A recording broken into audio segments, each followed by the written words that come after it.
Le but de cet exercice est de rechercher la forme fractionnaire du nombre rationnel x est égal à 2,7 bar.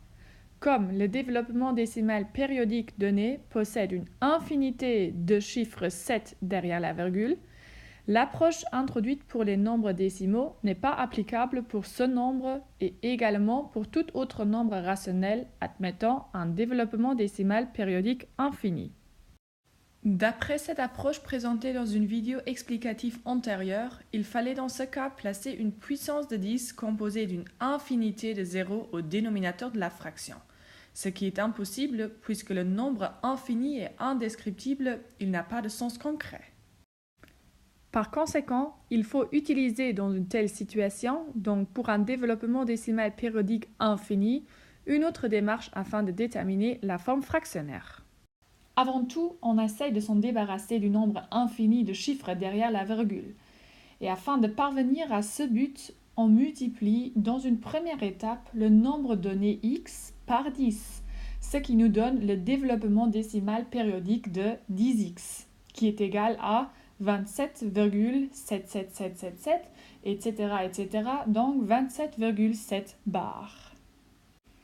On constate que ce développement décimal possède également, comme celui du nombre x, une infinité de chiffres 7 derrière la virgule. Ce fait implique que tous les chiffres derrière la virgule s'annulent lors d'une soustraction de ces deux expressions 1 et 2. Par conséquent, on va soustraire dans une deuxième étape, membre par membre, la deuxième égalité de la première. Ainsi, il faut effectuer le calcul 10x moins x pour le membre de gauche, tandis que pour le membre de droite, il en résulte le calcul 27,7 bar moins 2,7 bar. 10x moins x est égal à 9x, pendant que 27,7 bar moins 2,7 bar est égal à 25. On remarque que tous les chiffres derrière la virgule se sont annulés. Finalement, il faut diviser le membre de gauche et le membre de droite de l'équation obtenue par 9, afin de déterminer la valeur exacte du nombre x, qui est égal à 25 neuvièmes. Un contrôle avec la calculatrice confirme que 25 divisé par 9 est égal à 2,7 bar. En résumé, je voudrais signaler qu'on a multiplié le nombre x par 10, c'est-à-dire par la puissance de 10 possédant un seul zéro.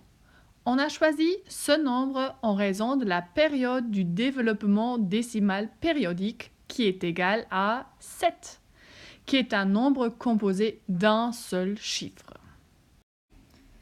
De manière analogue, il faut multiplier le nombre y est égal à 7,105 bar par 1000, qui est la puissance de 10 composée de 3 zéros, puisque la période y est égale à 105, ce qui est un nombre composé de 3 chiffres.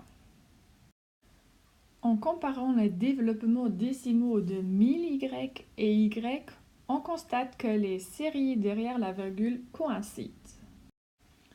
On y retrouve la période de 105. La soustraction ultérieure, membre par membre des égalités 1 et 2, c'est-à-dire des développements décimaux de 1000y et de y, permet de s'en débarrasser du nombre infini de chiffres derrière la virgule et finalement de déterminer la forme fractionnaire de y. Les calculs correspondants mènent à la conclusion que y est égal à 7098 sur 999, ou bien, après une simplification par 3 de cette fraction, on obtient le résultat final 2366 sur 333. En effet, ni la considération de 10y, ni la considération de 100y aurait permis de s'en débarrasser du nombre infini de chiffres derrière la virgule, puisque ces deux développements décimaux n'admettent pas la même séquence, la même suite de chiffres derrière la virgule que le développement décimal du nombre y. Et par conséquent, les chiffres derrière la virgule ne s'annulent pas lors d'une soustraction.